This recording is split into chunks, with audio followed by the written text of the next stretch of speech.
If their employees all thought that God's will was the same thing that the owners of Hobby Lobby think God's will is, there wouldn't be an issue here, would they? Because they could give the insurance, whatever insurance, and they could rest assured that their employees would choose like they would. The question in Hobby Lobby is whose freedom is being infringed upon. Employees' freedom is not infringed upon when they enter into a consensual relationship with an employer that includes certain types of health care. Not consensual. Of course it is. They can quit. Who is forcing them? Where is the gun?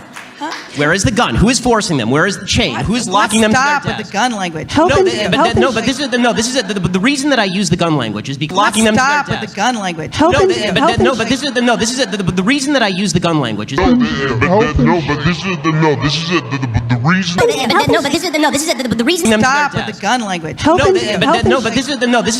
reason that I use the gun language is because it is vitally important for people to understand that every government measure at the end of the day it must be compelled by force.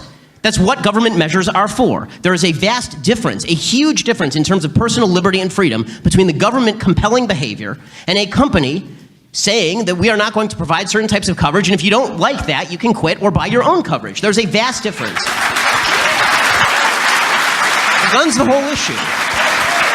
I mean, it isn't. This is actually how a lot of millennials think, and this is how the Occupy Wall Street movement thinks. This is a group of people who graduated with degrees in lesbian dance theory and then were surprised when they didn't get a six-figure paycheck out of college. I mean, this is, unfortunately, they were getting a paycheck consummate with their education level. The problem is that you have to be productive in a capitalist society in order to earn anything. And this is, unfortunately, a lazy generation, a generation that expects things. And ignorant and communist is no way to go through life. Most dealers are good. Gun dealers are good. Let me finish.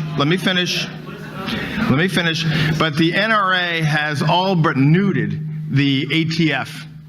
All but neutered. And there are, well, we haven't had an ATF director for the last 10 years. We haven't had an ATF director for the last 10 years because the NRA won't even allow us to have a Surgeon General because the guy wanted common sense gun control. Well, the ATF is a little bit busy smuggling guns south of the border to the drug cartels. Oh, come on. And say whether or not he should be considered someone who is a hero and inspirational to other young men out there. Well, here's actually the problem that I have. I think that you can accept and tolerate people's behavior, and that, demonstrates non-homophobia. I think that it is ridiculous to suggest that just because you're not celebrating, on the cover of Sports Illustrated, somebody coming out of the closet, and you think, it's relatively unimportant in the grand scheme of things because people should be able to live their lives the way that they want. I don't really understand. There are folks who are saying that that was a homophobic tweet. I'm still confused as to how it's homophobic simply to say that you don't think it's a heroic move in today's America to come out of the closet the same way that it was maybe 20 years ago. Some people making below $15 an hour make ends meet by receiving government benefits in the form of food stamps and or other subsidies. Some assert that this essentially means governments have enabled businesses to pay less and keep more for their bottom lines, resulting in subsidized corporate profits and people more dependent on government. Ben Shapiro, as a conservative who advocates for less dependency on government, why do you object to this reasoning?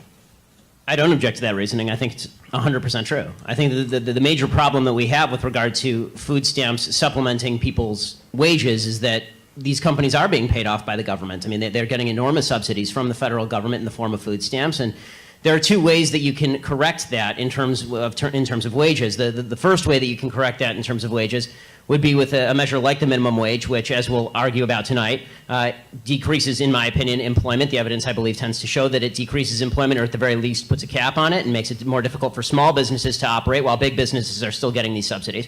And second of all, it creates a corrupt system where certain businesses benefit more than others. The second way that you're going to be able to prevent all of this is if you cut back a lot of these subsidies, forcing businesses to compete for labor. Labor is just like any other good in a free market. That means that people have to compete for it. So if you want wages to go up, then get rid of the government paying the other half of the wage, and you will see the wages automatically increase. I think that we should all be able to agree on the idea that wages need to increase. I think the difference is that the way to make wages increase is to have a fully consensual relationship between employer and employee. And I think this is really the root of the morality of minimum wage when it comes down to it. And in two sentences here is that I would never force an employee to work for an employer at a given wage. That violates the 13th Amendment and constitutes slavery or indentured servitude.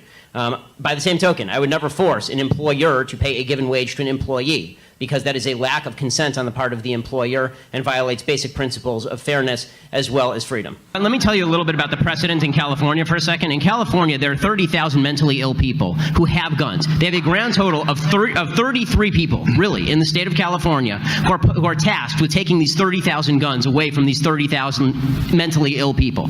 Okay, we're creating a system that is either not going to be enforced or it's going to be over-enforced. This idea, if we can just trust the government, then why aren't we just trusting the government to do the right thing now? I don't understand why a piece of legislation makes them better at what they do. I mean, the government is not very good at what they're doing now. Why does new wording make them not suck? Because part of the reason... There's a beautiful sky we lay under as the birds discover the meaning of flight. Forever, a new generation to treasure.